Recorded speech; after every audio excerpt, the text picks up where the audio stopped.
Miami. Miami, Miami, Miami, Miami, Miami, Miami, Miami, Miami, Miami, Miami, Miami, Miami, Miami. It feels like Miami. Welcome to a bit of a weird episode of the Heat podcast. I'm your host, Giancarlo Navas. With me today is really Andrew Claudio. He does Knicks Film School podcast. I was on his show. Actually, just right now, I just finished recording his pod, and I'm going to post this to our YouTube page and our podcast feed. So if you're listening to this, you will hear, we could put a timestamp if you want to just skip to that. It's a lot of just Heat-Knicks talk, previewing the Heat-Knicks series and talking about kind of what happened with the Heat the other day. But I just wanted to kind of I wasn't going to do this podcast today. They lost to Philadelphia without Embiid at home, and it was as embarrassing a loss as they had all season. I think for me, the only real one that bothered me that much was the Dallas loss, where they go into Dallas and they get blown out by like 1 billion points after I said good teams win this game. So I didn't want to just give you some random pod of me talking with Heat-Knicks with the Nick guy, which, by the way, follow him, Andrew Claudio on Twitter. He's pretty good and good-hearted guy. But I wanted to address our audience, right? Like, I wanted to talk to you guys, Heat fans, because I think this season has been, I wasn't always there. Brass had been telling me all year, this is a season from hell. I've not disliked the season as much as this in a long time. And I go, come on, man, it's not that bad, blah, blah, blah. And what's happened is that I've kind of come on board with him. It has been embarrassing. It has been a catastrophe. It has made me think that I think this window might be closed. And perhaps it's an overreaction as a fan. And I think, we're all entitled to that. And I think it's okay to be upset. And I think anybody telling you, well, you're overreacting or whatever, I think it's fair. And I think even we have kind of legislated well, that's an overreaction or this. I think that those days are done. And I think even if they right this ship and turn it around, I think they're cooked. And I think that I've said it a million times, their ceiling is a second round exit with the right matchup in the first round. And even then, I'm waning with, their ceiling might be the first round. And I don't want to let a loss against a team that I think that matchup doesn't really work for them. They went small, PJ at the 5. Tyrese was running up and down the court. It felt a lot like that Atlanta game where they go into Atlanta and Atlanta's just running down Miami's throat, not turning the ball over. And to me, that's kind of the recipe to beat this Heat team, kind of being small, being quick, taking advantage of the fact that Miami doesn't have good point of attack defenders, doesn't have ways to keep up with speed. And when they play with Embiid, they kind of play at a pace that Miami likes to play more. It's more Embiid Harden centric, right? It's a lot slower. They did not play Harden ball yesterday. They played Maxey ball. And I think that's a huge kind of step for the Sixers in kind of terms of their identity and kind of their ceiling. I think they don't get trapped in those Harden things, and they were able to kind of play a style that, frankly, Miami doesn't have a good way to deal with. So, but that's an excuse. And I can't sit here in good conscience. I cannot sit here and tell you that that's why they lost, and it's not because this team's kind of ass. I can't in good conscience say that. I know what I'm watching. I have eyes. And I think one of my flaws as an analyst is I sometimes wait too long to make a judgment on something. I like to have more data. I sometimes see something and I'm like, well, it could be because of X, Y, Z, right? And listen, the year that they went to the finals, I did not like that team. I didn't like them. I was pretty critical of them all year, and then they made the finals. And I don't know everything, and I may defend what I know, a lot on Twitter and a lot on this show, but I make mistakes, and I was really wrong about a lot of this team. I thought that the shooting would kind of progress to a mean. It never did. They've gone from the best shooting team to the worst shooting team. They are absolutely incompetent. Guys like Gabe Vincent, Max Strus, Caleb Martin, all these guys can't shoot anymore. Kyle has been either unavailable or lackluster, a guy that I love, and I could say, well, that stretch in November where everybody's hurt. He hasn't been good. And you could even say he was a looter in a riot during that stretch. At least he looked fucking alive and he was available. He's not going to come in here and fix this. Kevin Love's not going to come here and fix this, which, by the way, Kevin Love with Bam, they're minus 18 per 100 possessions. It's fucking minus 19 per 100 possessions when they share the court in 75 minutes. Absolutely fucking crazy. And then the 18 minutes that Kevin plays and Bam doesn't, they're plus 68. But that's a different conversation. Zeller's been fine. I think they have a backup center that doesn't fucking throw up over himself when he comes in the game. So I guess that's a win. But that's where the bar is, right? And I think people have said that all year. Other people have been like, well, your bar's low, right? And maybe it has been. And, I'm wrong. I admit it. I waited too long and they're cooked. They're cooked. And the conversations on the timeline today of, like, should they trade Jimmy? Should they not? I think, like, dismissing them as, like, that's fucking stupid is kind of fucking stupid. Because at some point, I think fans need to have that kind of... I don't think the organization will ever do it. I think the only way they trade Jimmy is if Jimmy comes into Riley's office and says, get me the fuck out of here. I don't think that happens. I think Jimmy probably stays here. Now, listen, never say never. Nothing's forever. And I think if anything's... If the last couple years have taught us anything, is that nothing in life is guaranteed. You don't know what the fuck's going to happen tomorrow. So I'm not going to say never, but I don't see it likely, given the situation that we know to be true, that they would trade Jimmy for assets and picks and try to retool around Bam very quickly. I don't think that would happen, but never say never. And I think that, some fans view the game very pragmatically. I tweeted this today. I'm a little bit in the middle, right? Like, obviously, like, I'm a numbers guy and I like the metrics and I like be objective and watch film, but I also like, I compare Jimmy Butler to modern day basketball Hercules, right? I think if you know me, I love anime. One of my favorite anime is the Fate series, where they kind of rethink these historical figures that they fight this war. And Hercules in this Fate anime, and please bear with me, he has many lives, right? All the trials that Hercules went through. He has the 9 lives of Hercules. And that's really what Jimmy feels like. Where, like, he's gone through these trials, and, like, you cannot take him down. Like, every time, you think Herc's dead, right? King Arthur fucking blows a hole or cuts Hercules in half, and he just comes fucking back, and he comes back, and he comes back, and he just does not die, and he's the last man standing. And that's really... Jimmy's story is so Herculean. And I love watching that guy, and I love the humanity of him keeling over, the scorer's table or the fucking the damn padding in the bubble, after he scores an N1 layup against LeBron James, giving literally everything he fucking had on that floor to get to where he got when Bam and Goran got hurt. Against the Celtics, he gave everything he had. He was hurt. He missed the game that series, don't forget. And he got hurt, and he gave everything he fucking had. And he had those monster games. He had that game 6 that we were calling it comparable to what LeBron James did against maybe LeBron's most legendary moment, our most storied player. The thing he did in our uniform, we said what Jimmy did was on par with that. One of the most iconic moments of modern basketball. Maybe a legitimate turning point in the league. Maybe one of the most important games in the history of modern basketball. And we said Jimmy did a version of that. That's what that guy is. Whether you want to trade him or not, I think there's good arguments and bad arguments on both sides. I don't want to trade him because I don't want to ever give that up.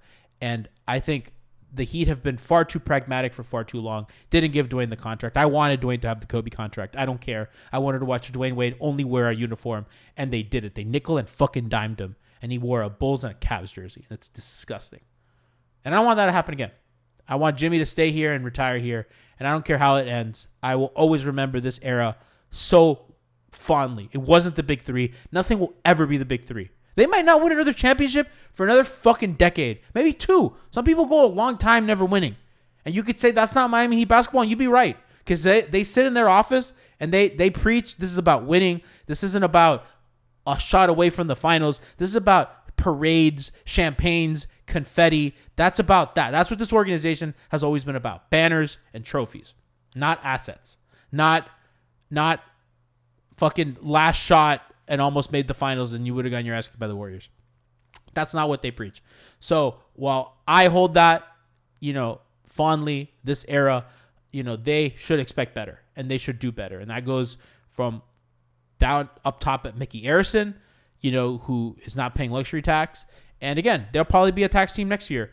And, if they give a first-round pick to dump Duncan Robinson so that they don't have to be a tax team next year, I think that's pretty fucking abhorrent, and I think fans should be upset. I think the buck stops next year on whether you care about this team or not as an owner, because I think that if you're trading a first-round pick, now you not only are you preventing yourself from getting better, and I'm talking about like at the draft, because if they trade a future first, that's absolutely abhorrent asset management, because now you really can't trade picks to get better, because you still owe that fucking Thunder pick that has not been conveyed yet, that you had to dump Mo Harkless because you signed Tyler Johnson to a long deal, that you swapped for Ryan Anderson, that you waived and stretched him, and you were still fucking $10 million too close to the hard cap. So you had to trade Hassan Whiteside to split into 2 contracts to trade one to the Clippers with the first round pick. So your mistakes bit you in the ass for that first round pick. And you could say whatever. They traded Josh McRoberts, they traded Josh Richardson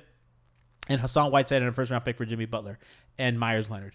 And that's fine. And the organization will spin it that way, and some fans will spin it that way. But at the end of the day, that shouldn't have happened. And they have been piss poor asset management, and they've been able to correct their mistakes, but it's catching up to them. And as we're seeing, I think this season is a result of them kicking the can on it enough, and it finally caught up to them. And next year is going to be a very telling year, because they're going to be a tax team unless they get rid of Duncan's money. And if they have to attach a pick to get rid of him, that's a bad look. So I would be on the lookout for that. And I understand fans mad and upset, and I think they should be. I think this is unfair.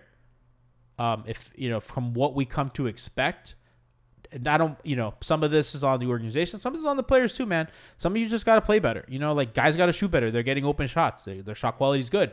I think Spo needs to recognize that, okay, well, we're generating open looks and nobody's hitting anything. Maybe we should try some new stuff. Let's not beat a dead horse. But at the end of the day, maybe there are no other options. Maybe this is kind of what they are, and we need to accept that, they're just not that good. And Jimmy and Bam are great. Tyler has been, a guy that has taken a leap, I think, as a playmaker. My criticism of Tyler has always been he doesn't see the passes when they happen. I think this year he kind of took that step of he started to make those reads early, not see them when they're available, and the second you act, they close. He was seeing the game early. And I think every other part of his game has regressed. And I think a part of that is environment. I think the fact that teams are really packing the paint hurt him. Can't get to his spots as well. I think he's lost a little bit of confidence in the pull-up game, which kind of opens things up. I think teams are just helping on him more.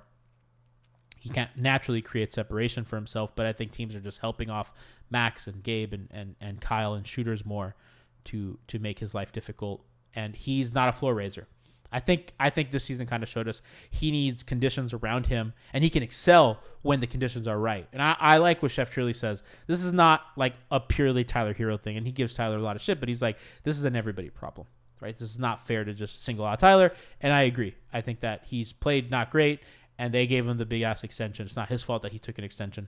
It's their fault that they gave him that extension. Always chase the bag, right? So goes down to everybody, and to Jimmy's nights that he takes off, to Bam kind of being inconsistent lately on offense again. Hopefully he gets that going against New York, because Lord knows they need him to be that guy for 82 games. That's the reality of where they are. And maybe this sounded rambly. I am no Zach Lowe who can soliloquy 15 minutes before a podcast about something important. I am not that level of talented, but I did feel like Heat fans were owed something on the front end of a preview show of the Knicks, because I wasn't going to pod today. I just said, fuck that. I don't feel like it. I barely watched the second half of that game. I'm not going to lie. And I don't check out of games often. I very rarely do. But, once it was pretty clear, I'm like, I'm not on hangover time tonight. I will watch this later. I'm going to go play Melee. And I did. I played Melee, and I had fun. But I understand the fan base mad. I was mad. I'm upset, as you guys are, and I just want to, I'm saying I'm wrong. Yeah, we're all wrong sometimes, and that's kind of what it takes. So I want you to hopefully, hope you guys keep enjoying what we do at Miami Heat Beat, our content. I still love doing it, even if the team's ass. I appreciate the community around it. Sorry, this is not streamed. It's 6:21 on a Thursday, and I don't think anyone's home to watch this stream. So, So without further ado, here's the pod I did with Andrew Claudio of Knicks Film Room.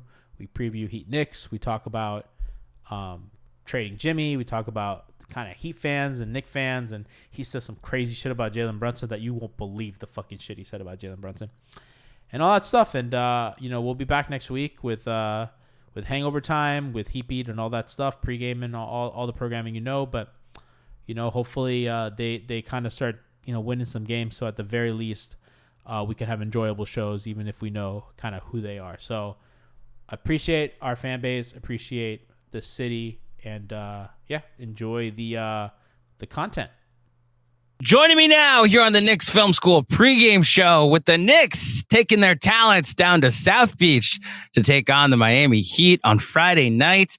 I had to go back down to South Beach to get my good friend, who I stumbled across one of his tweets the other day where he was drinking the haterade on the New York Knicks, the surging New York Knicks, who since the last time the two teams played each other have swapped positions in the Eastern Conference standings. The Knicks are trending up, the Heat not so much. Let's see what Giancarlo Navas has to say about it. Giancarlo, welcome back. How you doing today, sir? Andrew, you're I got so many tweets saying I followed you after I heard you on Andrew's podcast because you seem level-headed, and I'm just noticing that you're just a big hater. And I'm like, listen, I'm a hater first and an analyst second. Everything comes after being a hater. I am the CEO of hating the Sixers and Knicks. I think that's where we find common ground, because I've taken more than my fair share of shots at not only the Miami Heat, but little brother across the river in Brooklyn. So whenever I've reached out to get a Nets fan on here or a Nets personality on here, they almost have to tread lightly and be like, yeah, I went on with Claudio, even though he's been laughing at our team all season. And look, I joke around that the rivalry is back, but I'm actually very curious how much of a rivalry this can be when one team since December 4th in the New York Knicks has the second best net rating in the NBA, and the other team since the beginning of the season, the Miami Heat, are in the bottom 7 last I checked in net rating. And look, I just from the few games I've watched them play, their offense seems to struggle, and like we talked mostly about the Kyle Lowry struggles and some of the roster fit. I should also mention last time we talked was before the trade deadline, so it was like what could happen, what might they do. And now we're past it, and the Heat have lost 5 of 6 last night, losing to a Sixers team without Joel Embiid. So I ask you once again, my friend, how are the vibes in Miami? As bad as they can be, Andrew. Man. People are trading Jimmy Butler today. They're saying not because Jimmy's bad, because they're like, this is done. This team has run its course. We should flip Jimmy for picks and some kind of young player to, as quickly as we can, rebuild around Bam, so Bam doesn't leave. The Celtics are like the team that everyone's scared of that he'd go to. He's just saying way too many nice things about Jalen and Jason and Marcus Smart and Mazzulla. He said, there's a lot of stuff. We're not. Heat fans are uneasy, and they want to make them happy, so they feel like. And I think there's, I don't subscribe to trading Jimmy, but there is some validity to they are in cap hell. They have no way to fix it. Even without Lowry or Duncan's deal, they have a lot of guys like Tyler's extension is coming up. Bam just got extended for a lot of money. Jimmy has a supermax looming. Caleb is signed for another 2 years. Victor Oladipo has a player option next year, and he hasn't been like really great either. So they have their fair share of problems for improving the team, and with an ownership that it would appear that is not willing to pay the luxury tax unless it's a for sure, like, okay, this is going to be like a great team if I pay this kind of deal. So they're, Riley and Andy Ellsberg are kind of handcuffed with that. Understandably, they're going to be a tax team next year because of the extensions that kind of kick in. So I think the goal is to avoid the repeater tax. But Andrew, vibes are rancid, bro. They're rancid, man. Everyone's mad. Everyone's sad. Everyone hates each other. It's not fun here. It is sunny and hot, but it's not fun. Can't relate there. First of all, listen, it was really hot today. I'll take some New York weather right now. It snowed on Sunday into Deal. Really? Okay. Deal. I would go to the beach. It was way too hot today. It's freaking March, bro. Okay. Yeah. You see the pullover, the quarter zip I'm wearing? That's all I own right now. That's all I'm allowed to wear. I haven't worn a t-shirt by itself in months. I wish I could wear shorts to work. I work in construction, and I do job inspections. I wish I could just go in shorts, but nobody would take you seriously in shorts and a hard hat. When you're working outside, I guess that's where the bad, bro. Let me tell you, bad. Empathy. Beach is one thing. Beach is great. Outside labor. Fair point. Okay, so then you've actually given me an on-ramp, an off-ramp, I guess, so maybe even an on-ramp to this conversation. To the Jimmy Butler.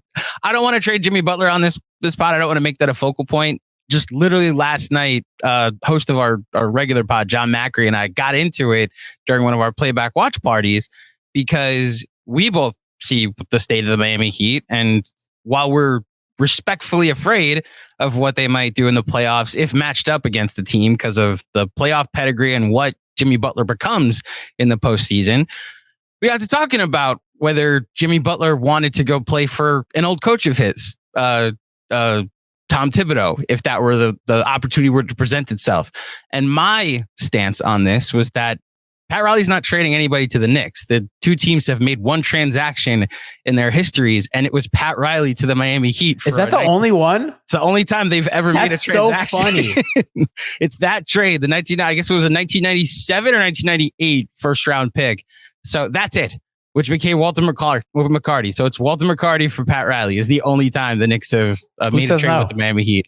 So I'm curious, am I wrong on this, that Riley wouldn't even consider the Knicks in this? And it's, would he look at Houston? If this Harden thing is real, would he, in Houston was like, all right, we're ready to contend now.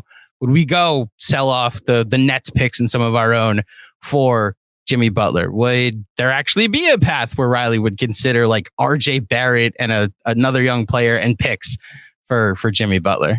So I'll say this about Pat. I mean, Pat's done deals with the Celtics and has has talked with their front office to do deals. And with Utah after we know Riley's history with Danny Ainge as a player, as a coach, as an executive, to the point that he told him, I don't remember if I'm allowed to curse on the show or not. You're allowed to. Yeah, when he said, shut the fuck up and worry about your own team, and he put it in company letterhead. I don't know if everybody remembers that back in the day. So, I mean, if Pat can call up Danny and do deals and can do deals with the Celtics, I don't think there's anybody that he hates more. Than Danny Ainge. Okay, I think so. No, then the Celtics just in general. Just the Celtics in general. Just the nebulous, considering the battles as a player and as a coach, right? Like that goes deep. So, I don't think the Knicks have the facilities for that big man, as that meme goes. But okay. They've never had to do this. Andrew, the only player the only star that they've traded that asked out was Shaq. And that was an over-the-hill Shaq, and they flipped him for Marion and stuff. And Sean Marion, the time was good, and helped Miami and stuff like that. And I think they clearly kind of pivoted to 2010 for that rebuild to have a bunch of cap space. So I don't even know what he would look for. I don't think that Pat is going to sit around for another rebuild. He's like 90 years old. And that's done. Like that's legitimately like he's not gonna tear down for picks. I think if it could go one of two ways. If they do decide at one point to rebuild and tear it down, and if Jimmy asks out, I think that what they try to do is kind of in a way what San Antonio tried to do was trade Kawhi for like good players. Obviously, the drop off between Kawhi and DeMar DeRozan is a title, as we saw. But it'd be something like that. It'd be like, can I get like good players and a couple picks for Jimmy? And I don't think if the Knicks have a package, then they have a package. I don't look at New York's team and be like, I want that. It's kind of like how Heat fans try to like, who wants Tyler Hero? And it's like nobody. Same with RJ Barrett. It's like I feel like Knicks fans are like, okay, well, he's like a young promising player. Who wants him? And like the answer is kind of nobody. Yeah. And I think Miami kind of looks at that way, and also just like I think what's more valuable nowadays are picks that aren't your own, right? Because if you trade a guy over there, they're going to be good. You want like a Kings pick used to be valuable, but not like a Minnesota pick or something like that. So not out of the question, Andrew, but for sure, I don't see it happening. Riley will never make that decision. That has to be like Jimmy makes a stink and wants out, which I doubt. I don't know if Jimmy can do that again. You don't think so? I don't know if I don't know if he can. I don't know if his reputation would let him. Maybe he's done enough to repair it, but I don't know. I don't think you remember how ugly that got in Minnesota. I do, which is why I think that's the other element of this that I'd be confused by. I have no idea what the relationship is with Tibbs and Jimmy Butler. Tibbs was forced to trade him. That was the coach and the GM at the time when Jimmy made that stink in Minnesota. I don't even know where he'd want to go. I mean, again, this is like incredibly hypothetical because he hasn't asked out. If anything, where he's pretty recent of like, I want to be here. I want to win a title with Jimmy, with Bam and Tyler. You know, that was a month ago, right? Like obviously a lot can change in a month, but I think he's here. I think he'll retire here. I honestly think that he won't ask out. This is a place he's had the most success.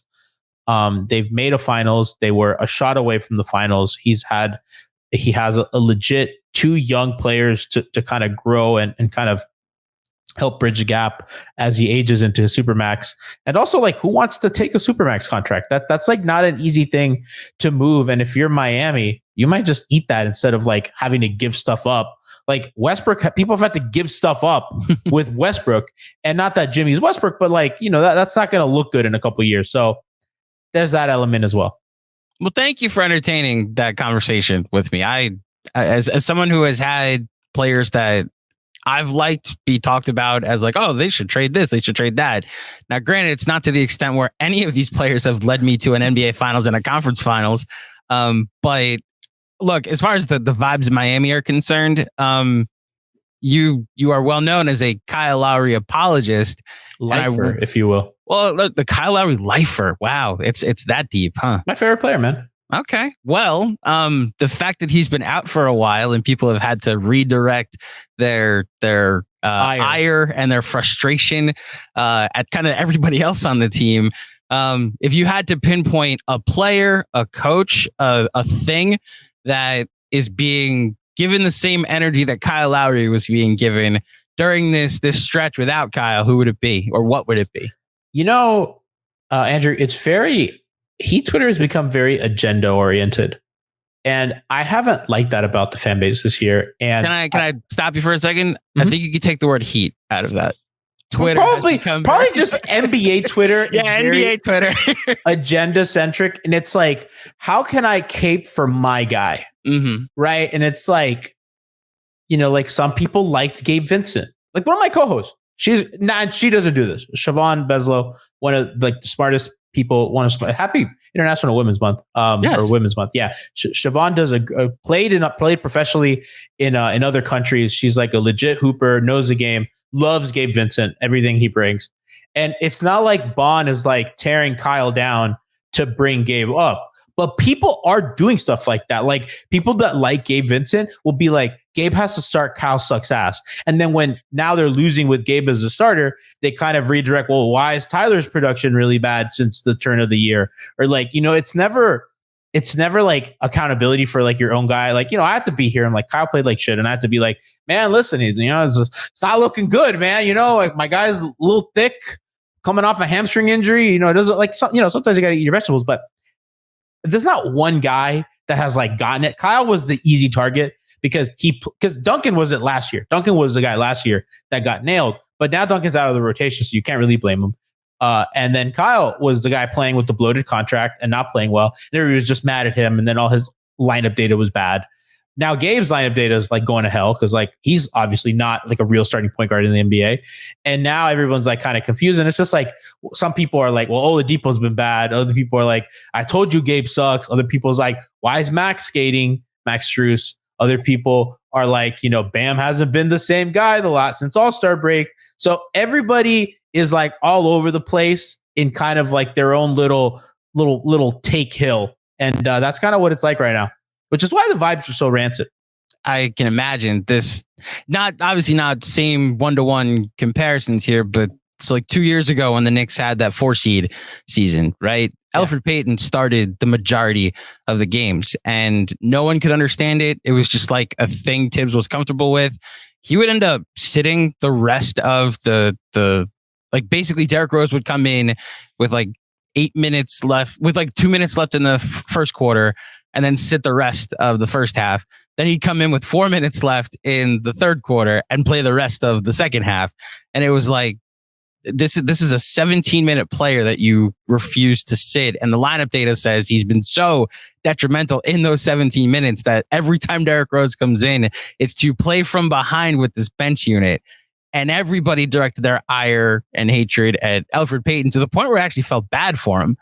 And then the following season with Payton gone, those problems still existed, and Randall started missing his long twos, and Tibbs still had the same rigidity with his rotations, and everybody got made to be the scapegoat. And I think this season, what's been different is all of those things that start to be fixed to an extent, but I can understand that like when there's one big scapegoat that everybody's directing their attention at, once that's gone and you have to, and the problem still exists, you then have to, you know, find something else to identify. I wonder, and listen, this is as somebody who hasn't been able to actually watch the Heat yet with Kevin Love. I wonder where Kevin Love would fall on that. So fill me in. What does Kevin Love look like in the first couple games with the Miami Heat? I think I mean I think it's too early to either give him criticism or praise, but I've liked really the guy that I think everyone's super on board with is Cody Zeller. Kind of Miami's backup center situation has been a disaster. Hey, you're saying that the last time you were here, yeah. He's guy that is legit, look good, stabilize them, is an NBA player, doesn't, you know, I mean, doesn't ruin things like Dedmon did or like, you know, poor Orlando Robinson who's a little too green for that. But everybody's really liked Cody Zeller, I think, pretty universally. Kevin has been, I think mostly positive. I think, you know, I think you saw the upside against Philly on the road, not this game that they lost by a million points, but when they were on the road, I think you kind of saw a guy that can play make, space the floor, give you hit ahead passes, especially the way that Miami forces turnovers. You know, you want a guy like that who can kind of get guys in stride, make these smart basketball plays. There was one play that he made that so they play him very high up at the level of the pick and roll on defense, similar to how Denver uses Jokic. Right. Miami will blitz sometimes, but they just like playing Kevin really high up and they really want to force a turnover. They press hard and they don't want him in a drop to give up more threes because they already give up enough threes. They go on Harden. It's him and Caleb Martin, and Kevin jumps the gap and forces a turnover. And Kevin has such great hands. He's able to kind of get the turnover, get the ball, and get Caleb Martin in stride for a dunk. And it's just little things like that. It's not even the forcing of the turnover. It's the being able to get the ball of it not going out of bounds and then give like a one-handed pass in like one motion to Caleb to kind of score as defenses are like racing to get back. And you know, those 2 points he basically secured. And it's little things like that they just haven't had. Gives them a pick and pop element as well. They haven't explored it too much. He's still standing in the corner some, which they've needed. Gives them a little pump and go, which again, they just haven't had any of this kind of dynamic. So I like him. I think most people are just kind of like whatever, or they like him. It's not one way or the other yet, but for sure, he breathes a little bit of life, him and Zeller, into what felt very stale. So I want to be transparent here. I got Cleaning the Glass, the Heat lineup data in front of me. They're on off stats. And I guess I read the wrong line. I had the Dedmon stat, which is why I was asking if any ire had been pointed at. He's bad. Dedmon's bad. Yeah, minus 15 in his 350 minutes. What I should have read was in the 93 minutes with Kevin Love that Cleaning the Glass is tracked, plus 18 and a half. So that actually would lead to your point that he actually has been a positive in the minutes that he's played so far with Miami this season. Were you a fan of the trade of the acquiring him when they despite the fact that Cleveland had taken him out of the rotation, you were like, this is still somebody that could be useful? Yeah. You know what's funny about Kevin is that he and Bam together are minus 20 per 100 possessions, but Love without Bam is plus 18. Really? It's plus 68, excuse me. Plus 68? 68 net rating. Oh, net rating. For 100 possessions, for 100 possessions. Yeah. So kind of funny how the starters together haven't looked like super great, but I don't know. I like him. I think I was happy. I think they needed a change. I think they needed something new. It felt stale. You could tell that they all thought it was stale. And I thought he was a different enough kind of player to give them the dynamic that they needed.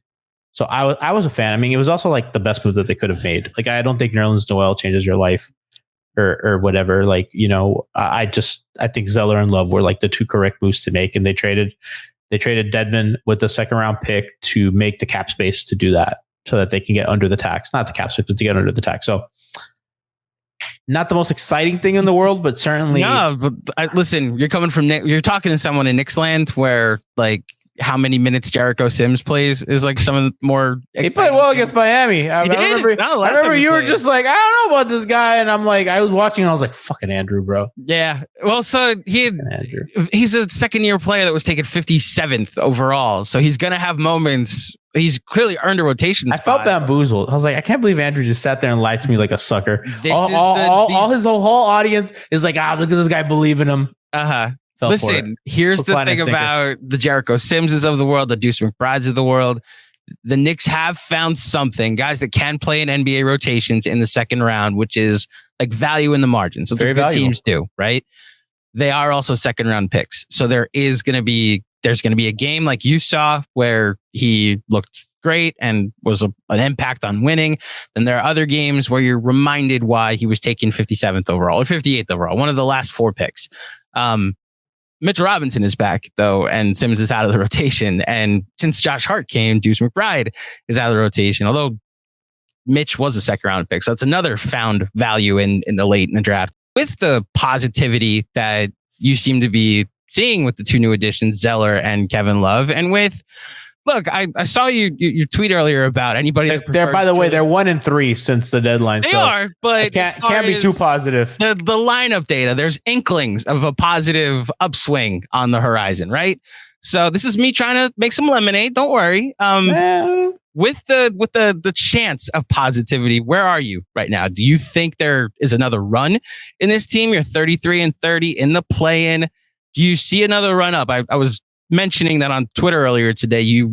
I don't know who was saying this, but they'd rather have Randall over Jimmy Butler. And I just want to personally say I've been very happy with how Julius Randle has played this season. I am not part of that. Don't associate. I'm just not in that camp. That was in response to Zach Lowe because.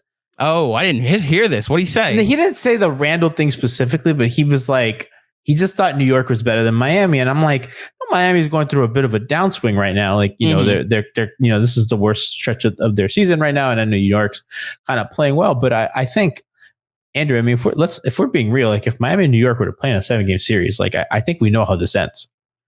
I got to be honest with you. I'd take the Knicks in that series. I think you're crazy. The way the Knicks are playing right now, it's hard not. Miami has the two best players in the series, by far. I'm not sure. I'm not a big Randall guy. And it's not the Randall thing I'm talking about. Jalen Brunson thing. Jalen Brunson's cute, but the player of the month, Jalen Brunson. Oh, wow. His full name. Remember when the Atlanta Hawks, all of them were player of the month? All 5 of them. Yeah. That's what that award means to me. Okay. But no, I mean, I was just like, we've seen what Jimmy can do in the playoffs, when you can lock in and key on a guy. It's kind of funny for me to come and sit here after whatever the fuck happened yesterday. It's, kind of egg on my face. And I think New Yorkers have every right to be like, who's this fat fuck? And he's an idiot and make fun of me. Cause I can't come on here after I talk shit and I can't come on here after that. I can't look at the camera with a straight face and be like, yeah, bro, we're better than you. I mean, probably not right now. I don't know, but I do think so. Miami has these games against New York coming up. They have 3 more. This Friday game is huge. If you're a good team, you win this game. And I think from both sides too. I think if New York's a good team, they win this game, right? And if Miami's a good team, they fucking win this game. You just got punked at home. This game's in Miami, I believe. And you just got punked at home by a team without their MVP. You had a really good show and you thought that, okay, we figured something out. And this team's coming in. You need this game if you want to get out of the play-in. Brooklyn's kind of in free fall right now, but I think you want this game against the Knicks. I think ideally you want to get to 5. And I think there's a path for Miami to get to 5. And it starts with beating this team. If they lose this game, it's a wrap. That would put them 4.5 behind. They'd be a play-in or at best 6 and without the tiebreaker against Brooklyn. So you need this game and a good team goes in and wins that game. Now, Andrew, my relationship with this team changed when they went into Dallas a couple months ago and they lost. They had put together a stretch where I'm like, okay, they're finally playing well. look at that. They have a bunch of wins, a couple really good home wins against good teams sprinkled in there. You're going on the road on national TV against one of the MVP like front runners in Luka Doncic, and you're going into a team with kind of on a similar tier as you. You have a similar record. They have a better player. You're going into their home court. You know, you got to win that game. And good teams win that game. They lost by like 35. And I'm like, that kind of showed me who they are. I do think they're better than New York only because their top end talent's better. And I think that New York as a roster has like, they just have a more complete team because Miami really is fielding a bunch of undrafted guys. And you might say, oh, what a story. Miami finds Heat fans are sick of that shit. And they're undrafted for a reason. And I think they kind of show you why. So obviously Jimmy changes the dynamic of a series. You know, I think we've seen, you know, very inadequate Heat teams in terms of kind of talent, what he's done with them, you know, he and Bam. But I think in a series against New York, I think that, you know, especially Bam has done a great job on Randall. I think they have enough defenders at the point of attack for Jalen Brunson. And I think I don't know if New York really has good answers for Jimmy Butler. I know like sometimes it's like RJ Barrett and like that doesn't like move me in any way. And I think that their big rotation is a little suspect as well. Now Miami's shooting has just been non-existent. So I think New York can get away with the drop. Whereas, you know, last year that was just not an option against this team. You could not drop because they had so many drop killers, whether it's off handoffs, whether it's off pick and roll, whether it's off any kind of inverted action that they love to run on the perimeter. You know, they would absolutely, that's why they were always so good against the Bucks, even prior to them making the finals, because they just loved that kind of coverage. And now, and I know New York runs a ton of that with their bigs, they don't have that element anymore. So it kind of lets the Knicks get away with a lot more on defense and playing, I think, guys that could get picked on more. Yeah, I gotta be honest, it's tough for me to have this conversation rationally because of how the Knicks have played lately. Of course. I do not know what this team losing with Josh Hart looks like. And I'm not even trying to say he's the thing that has made them, but you know, man, sometimes be this juggernaut. However, it just takes one guy to put everything into place for things to make sense. That's exactly it. Every single person has fallen into place. They've finally found a closing lineup that everybody on the court I trust. RJ hasn't been closing games. Quentin Grimes hasn't been closing games. And that's honestly not Grimes. That's not an indictment on Grimes or on RJ. It's a credit to what Josh Hart brings and what Emmanuel Quickley, who in my opinion is the sixth man of the year, should be and have been this season. So I'm at the point where, look, you're right. If the Knicks are as advertised, they'll go into Miami and win this game. It's funny you mentioned the drop coverage being like okay to play against Miami, because look, if Miami decides that night like we're going to be hot from three, then it might actually be like a game the Knicks struggle in, because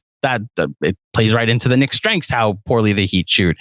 The Heat and how much zone they play had been a Knicks Achilles heel. That's how you played Deuce McBride off the court, or these like Obi Toppin when he's having an off night, or when they were going with the Jericho Sims, Isaiah Hartenstein, Deuce McBride, three of those guys on the court at once in the second unit, teams will switch to a zone and they just like had no answer for it. Since acquiring Josh Hart, they have many answers for it, and Tibbs is staggering much more. And so I wonder if the zone is going to be as effective as it was the first time they played each other. So yeah, I'm curious if the Knicks are as advertised and are actually a new team, and this thing is real. If they can go, this would be a statement win going into Miami and taking on a team that is, like you said, competing with them in this same little cluster. Are they still in that cluster? Or are the Knicks headed more to a 4 seed? You know? Oh, 4 seed is that's quite lofty. They are a half game behind. They are a game and a half behind the Cleveland Cavaliers, sir. Is it like that? They are 1 game in the loss column behind the Cleveland Cavaliers. That is crazy. Good for you guys. Yeah. That's why I'm trying to be like, Cleveland went on like a run. Yeah. They had a winning streak right before the All-Star break, and then they lost. Now they're 6-4. Yeah, New York City. Yeah. And then this is why it's tough to have this rationally. Knicks fans, there's some being like, So what does Philly have to do in order for us to get the 3 seed? Now, I'm not there. I think the 4 seed is absolutely. You don't think that New York's not going to play at a 9-1 pace to end the season. You know what I mean? Like, they're going to come down to earth. So how do I know that? They're on a 54 win pace since December 4th.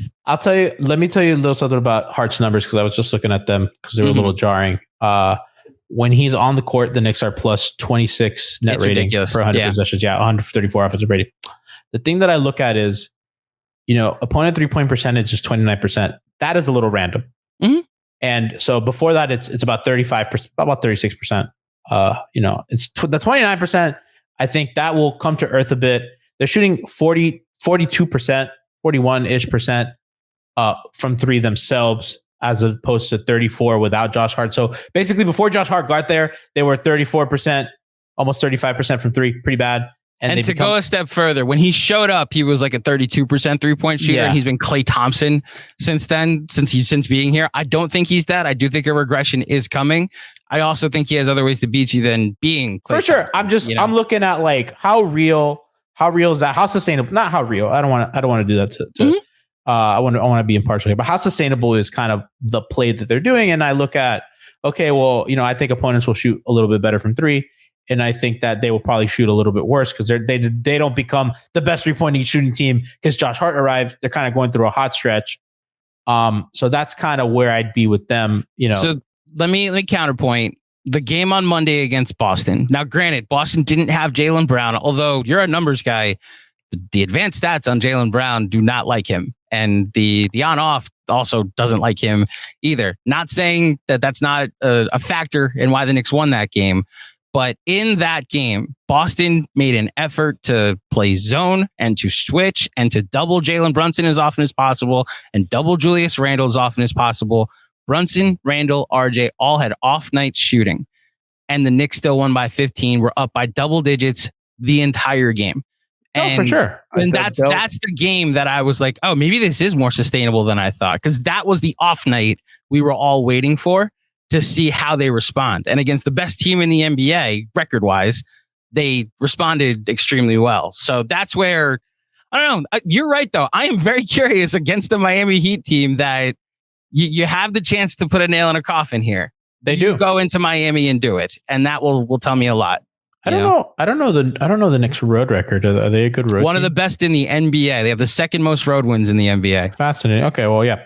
So, Heat they're 19-11 at home. Whatever. The Knicks are only 19-15 at home. That's funny. Are they better on the road?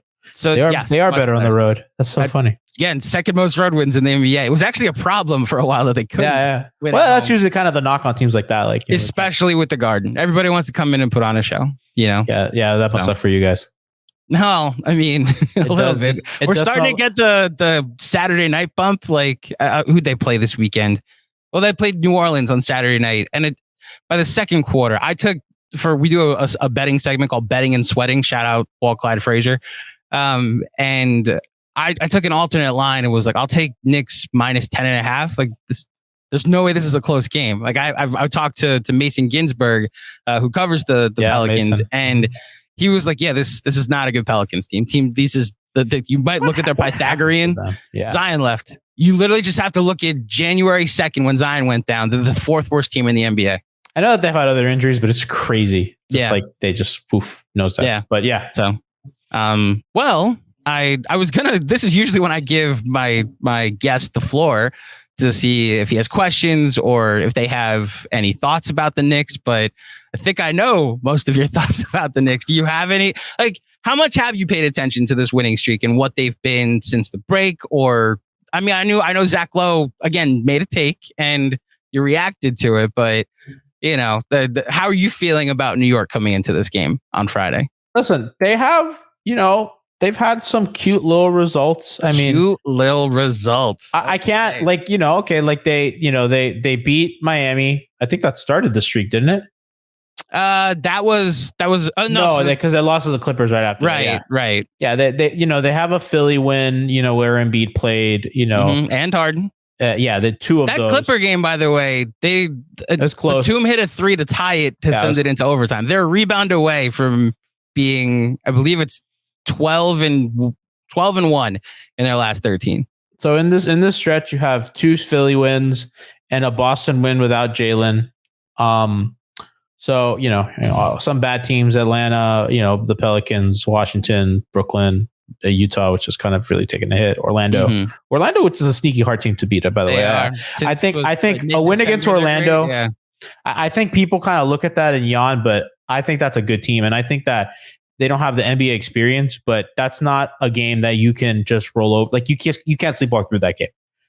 And that sounds so lame to say, but it's real. Like I actually give the Knicks credit for that one, probably more than the Atlanta game. Like to me, that's a more impressive win. Yeah, they kind of put the nail in Nate McMillan that night. They went into Atlanta in the next game. Then that was the last game before the break, and then he got fired in 4 days. So a bit of like I think a pretty normal NBA schedule. I don't think it's overly soft or overly difficult. I think it's like kind of an NBA schedule, right? It's not like a crazy stretch, but like again, a win against Brooklyn, I think is important. As your rival and stuff like that. And Atlanta team kind of around one of your peers, right? Technically like kind of in standing wise. So I don't believe in them long term. I think. I also don't think they're really built for the postseason. I don't like Jalen Brunson. I'm not really like too. Really? Yeah. I'm not what don't you like?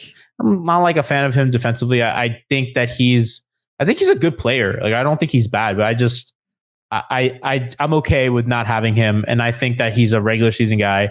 I think you kind of saw his deficiencies in the playoffs last season. I think Donovan Mitchell saw his efficiencies in the playoffs last season. He played well that series, but I think when it kind of counted, you kind of saw that fell apart a little bit. They won the series. The only series they lost was the No, I know the series after that. Yeah, that's what I'm saying. Yeah, he played well. They beat Phoenix. Yeah, he played well. Okay. And I thought after that, it kind of got exposed a little bit for him. I think he's like a tier 3 star kind of guy, not like that all NBA guy. I don't think he's like really in that all-star, he's kind of like, think he's in that all-star. Now Knicks fans are coming after you. Probably. Going to come after you. That's fine. They can come after me. Like there's a ton of really good players in the league. Like Jimmy didn't make the all-star team this year. Like, you know what I mean? Like it's hard to make the all-star team. That was a game. He would have been an all-star if he had the games. I kind of thought that was bullshit because tons of guys who made the all-star team had like Jimmy had more games with them, but I think that narrative got out of control and I don't think people looked, but regardless. And I think that they don't want to give the Heat to all-stars. Just, I understand. And I think Bam deserved it more than Jimmy at the time. I thought Jimmy was probably impact metrics like Jimmy more, but I thought Bam deserved it just as an overall thing. So I'm not mad at him not making it. I think he should have made it, but I also understand the 2 all-stars thing. I think the Heat just fucking suck. And I think those are the only 2 like NBA players at times because Hero is another guy that's always hurt. But yeah, I think Brunson's a good player. And like, I don't want to make this like, because I'll be a hater on Twitter and I'll do the whole rah performance thing. But I also want to keep it real, and I'm on your show and I respect you a ton, but I think Brunson's a good player. I think that's a great signing for New York, by the way. I think it was one of the best signings of the offseason. I think he's exactly what they needed. I think he's in a great situation for him where he can kind of do what he does best and he can help a team win. And he's obviously impacting winning. He's not like doing this for fucking Charlotte, right? He's doing this for a team that is like one game and is competing for like a playoff spot. Like he's at almost 24 a game. Not turning the ball over a lot. He only has 2 turnovers a game for kind of how much he handles, which is like pretty good. And he's shooting the ball well too. So all that stuff, like he's good. He's not a bad defender. I do think he has like some problems, but I think he's good. He's not that kind of floor raiser, and I was talking about this with my co-host today about like Jimmy's like a tier 1.5 kind of guy. You know what I mean? Like he's not like, he's not like one of the MVP candidates, but he's like a really good player, right? He's going to be in that all NBA conversation almost every year, but he's also not like in the second star kind of tier with like Jaylen Brown and guys like that. You know what I mean? Like he's like a step above them, but like below the Tatums, the Jokic, you know what I mean? Kind of like that middle area. I think like Devin Booker's a guy that's like best player on a team, not really an MVP candidate, but like can lead your team to like playoff success. I kind of think that's like where those guys are. And I'm realizing now what you meant by tier 3, and it doesn't sound as crazy. If the way you're doing the I want to be fair to Jalen, and I want to be fair to the players because I know all these guys like play hard, work their ass off. Like like if I'm doing like my fantasy tier thing, be like those MVP guys and that tier 1.5, Paul George, Jimmy, Damian Lillard, right? Devin Booker. Then you have like the second star guys, right? Like Jaylen Brown. Raptor fans would hate me for putting Pascal Siakam here, but like guys like Siakam and like kind of those kinds of players. And then you kind of have your other guys like your Randalls, your Brunsons, right? Like those kind of fringe all-star guys that are not like, okay, like this guy, like the guys you write in pencil, not pen, in your conversation kind of way. So I don't want to be disrespectful to on the timeline, I will be though. On the timeline for your audience, yeah, I will be professional on a show because Andrew is great at what he does, and you guys should listen, subscribe. If you're on Apple, give Andrew a review. You know that 5 stars goes a long way. Help my guy out. But on the timeline, it's all slander all day. That arena smells like urine and rats munching on the carpet. It smells bad, Andrew. Don't lie to me. You've been there. We've all been there. We've all been there. I love New York City. New York City, one of the greatest places on earth. It's amazing. That arena smells like a dump. I think it's gotten. Listen, I'm not going to. I don't like touching stuff in there. I feel like a COVID variant comes out of that building every time there's a game. And it's the entire league looks forward to going there every time. This shows by the because the ceiling. The ceiling's nice. That ceiling they tricked you guys, and the organ guy who's better awesome. than the Sistine Chapel. That ceiling. Yeah, you know what I mean. It's I don't know what to respond to first. I think Jalen Brunson is in that second tier. I think he's a second star. You think he's like in the Jaylen Brown? I would take him above Jaylen Brown. At this point. Dude, you're an impact metrics guy. Like the numbers hate Jaylen Brown this season. The on-off metric. Now I will say I'm not a huge Jaylen Brown guy either. But I would take. Listen, maybe call me a homer if you want. You would talk about a floor raiser where the Knicks were last year and where the Knicks are this year. The big difference is Jalen Josh Brunson. Hart, apparently.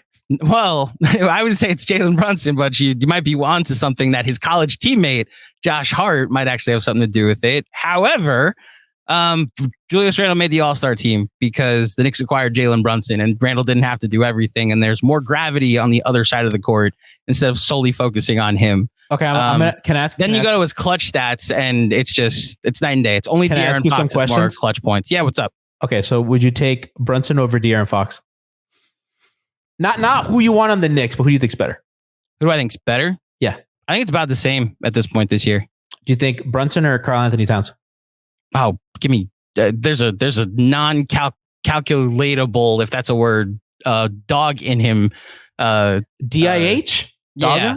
Yeah, there's that stat that I would rather have. That has negative DIH. I don't know. Yes, very much so. While I am like empathetic to what he's been through over the past couple of years, like especially through COVID. Yeah, shut up. I would rather build a team around Jalen Brunson than Karl Anthony Towns, especially since I've seen a team. I think that's crazy, but Jalen Brunson, Donovan Mitchell.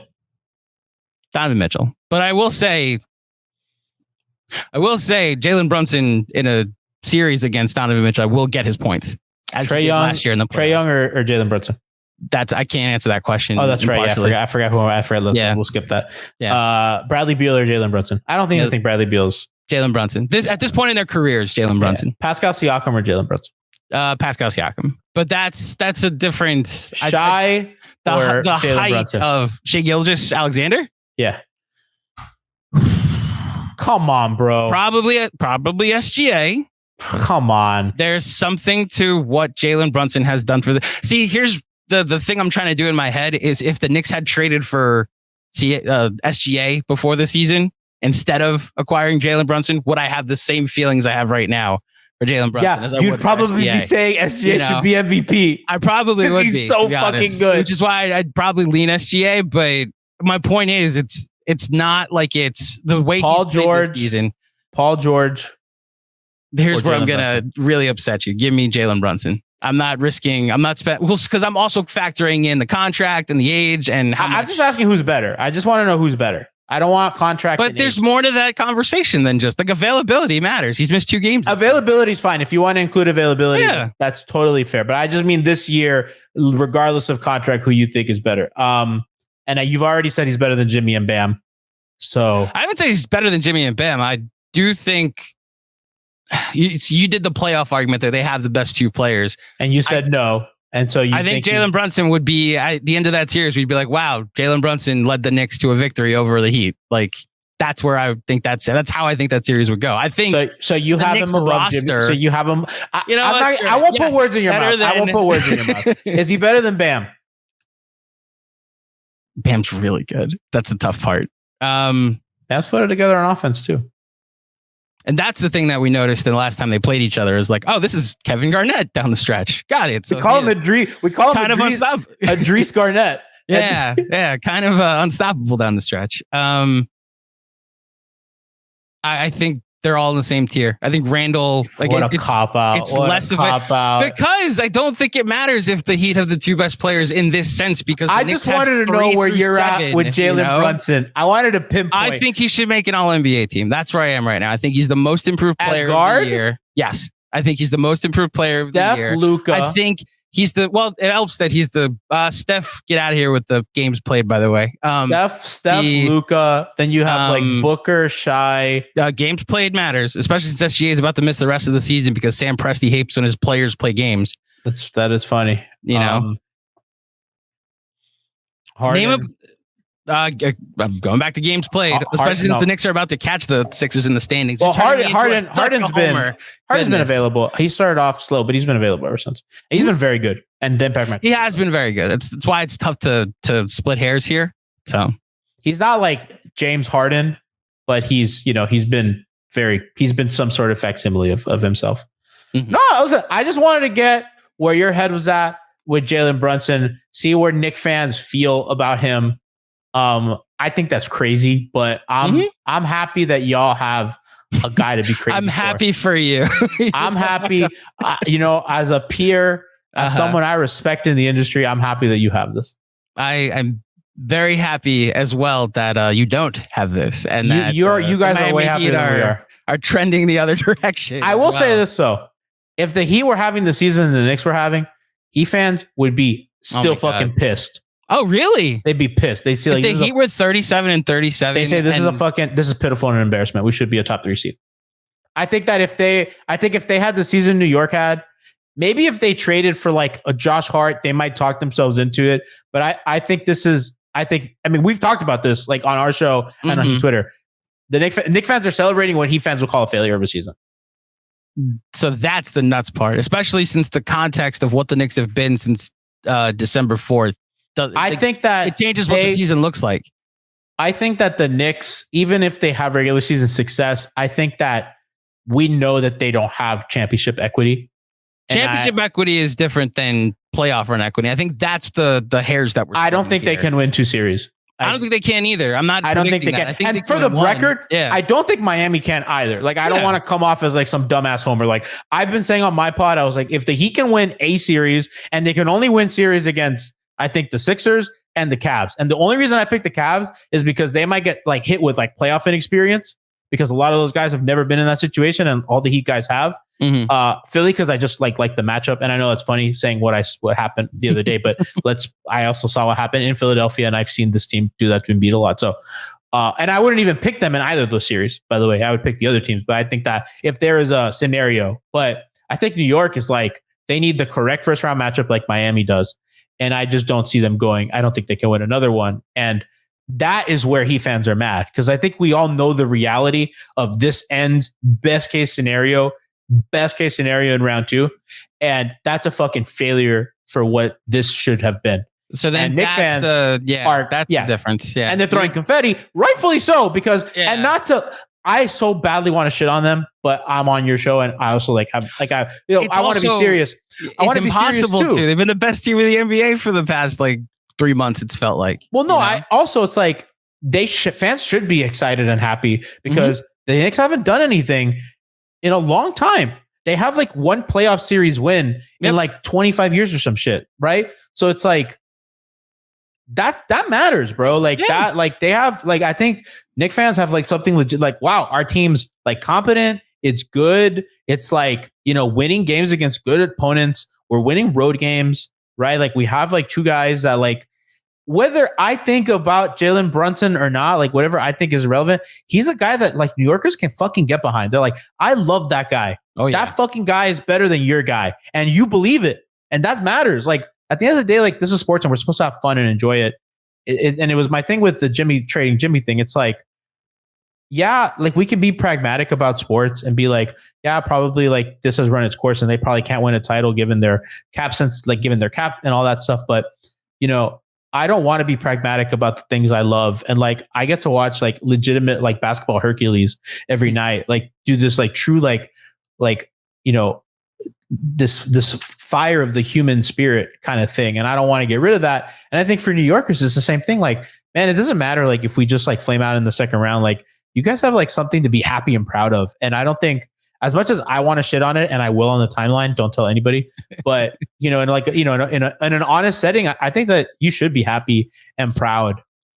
So let me wrap up with this because I have some experience with this as a Mets fan that, oh boy. Like, well, just like the Mets having a great season that ends in the let's say the NLCS is looked at as like, wasn't that one of the more fun seasons we've ever watched? And you go across town to the Bronx and a loss in the NLCS requires you to fire everybody.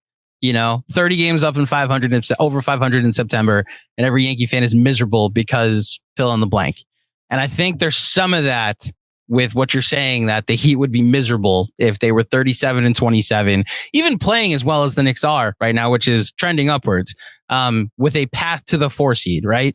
That I think because you've experienced playoff success, the regular season doesn't matter as much. Or coming off playoffs. Well, coming off a 1 seed and a 3-pointer away from making the finals, I get it.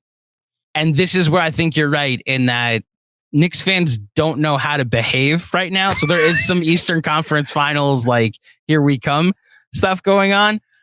What I said to somebody last night was like, I think this team's ceiling is a competitive first round with a chance of them to overachieve. Whereas like if you go back to the 2013 team with Melo, they were a 2 seed, won 54 games. My thought was like their ceiling is the conference finals and losing to the Heat, and they underachieved. They lost in the second round to the Pacers, right?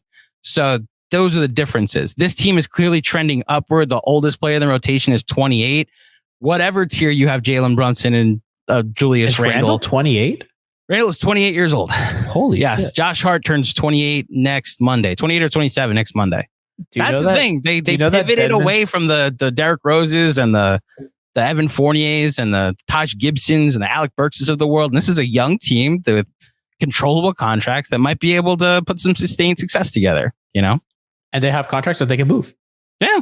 If they need to, like an Anunoby or whoever is available. Or you might not want to hear this, Jalen Brunson, if something better becomes available. His godfather is the president of basketball operations. He's not getting traded. That is so funny. Yeah.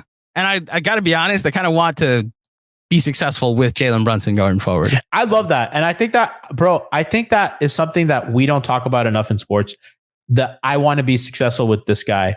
Mm-hmm. And I want to, and I think probably, I don't really know, like with Dwayne Wade, for example, like even when LeBron was here, I always wanted Dwayne to get the recognition because that was like our guy forever and still is our guy forever. Like that guy he's more than Pitbull. He walks on water here, right? Like in a way that nobody else does. So I get that. And I think that's really cool. The Randall thing is complicated, I will say. You guys turned on Randall. It was really funny. You guys used to talk about Randall the way you talk about Jalen Brunson. Well, 2 years ago we did. And people said that Randall was better than Bam. And no, one person did. A lot of people acknowledge it. A lot of people did. There were Andrew. And look, 2 years ago, you know your people. Bam. Don't lie. You know how you people get. 2 years. So let me be clear. I can't say Julius Randle is better than Bam. 2 years ago, he had a better season than Bam Adebayo's season. I'm sorry. No. Yes, he did. The defensive side he had a Larry Bird type of season. Okay. Mm-hmm. Like it's one of those things where I'm not saying he is. He was like runner up for defensive player of the year. He was. And Julius Randle did something only Larry Bird and Nikola Jokic have done. Yeah, but this is a steroid era of basketball where Lauri Markkanen is also putting up a Larry Bird season at that point. So 2 years later, when we've all adjusted our shot diets, yes, I think 2 years ago. Look, I'm not even defending. Are we going to talk crazy about Lauri Markkanen now? No, I'm just saying Lauri Markkanen's dirt. What are we doing? Come on, man. I am saying 2 years ago, Julius Randle turned into Kevin Durant in the mid-range and made every log two. And it was like, okay, what is this? And then We obviously know what happened in the playoffs and then next season. And it took getting a second piece like a Jalen Brunson. And look, that's, I think, what the most, if as we wrap up, what the most exciting thing about this is for Knicks fans. There's reason to believe that they're a player away. And I mean, I hope it's not. Player away from what? From contending. Well, that player I think has to be better than Randall and Brunson. Right. I'm saying you could trade Randall for it. I'm saying, like, what if Harden goes to Houston and Embiid wants out? I thought you just said that Jalen Brunson's better than Harden. I'm saying, what if Harden goes to Houston and then Embiid wants out? Oh, and then Embiid wants out. Yes. Yeah. Like they're in pole position, as Bill Simmons put it the other day, for the Embiid sweepstakes. I don't want Embiid. You can have him. Deal. Everyone's like, Heat fans are like, what? And I go, this has been fun. You're the best, buddy. Tell everybody where they can find out your stuff, man. Find us at MIHeatBeat on Twitter. Find me at GNavas103, where you can find me talking mean. Listen, not really the Knicks. Mostly, I'm focused on the Sixers right now. I am 100% locked into Sixers slander. Occasional Celtics slander, but like mostly like Sixers slander. I only really sideswipe the Knicks if like something inspires me to. So like Zach Lowe saying like they've been really good lately. Yes. That's not really my thing. I'm focused on the Sixers. I'm locked in to hating the Sixers. Sometimes the city of Cleveland, they're doing great. They got to get it too. But I'm a hater first and then an analyst second. But we have a lot of fun on our show. Check out Hangover Time. It's our Miami Heat post-game show. I implore you, after you watch any coverage that Andrew does over here, or that anybody does on this side of Knicks, I suggest you check out Hangover Time after the games if you want to catch some Heat Knicks stuff, because we do have a lot of fun. And I think the biggest compliment we get in the comments on our YouTube page is other fans of other teams are like, wow, I'm a fan of this other team, and I laughed and I had so much fun. Even when the Heat lose, we try to have a good time. So please, if you can, slide on over, give us a watch, see what you think, and support Andrew, man. Give, like I said, give those 5-star reviews on Spotify, iTunes. I don't know if you're on YouTube there too. Anywhere you can. Believe me, we are. Yeah. Listen, you don't understand the fight we do to the algorithm. Congrats on a top 15 pod in America. Yeah. Congrats, top 15 basketball. Yeah. Thank you, sir. We're trending upwards, just like the New York Knicks. Keep supporting this man. Keep supporting this man. He deserves it. Yes. Thank you, sir. Always good to see you, my man, even with the basketball team that you root for.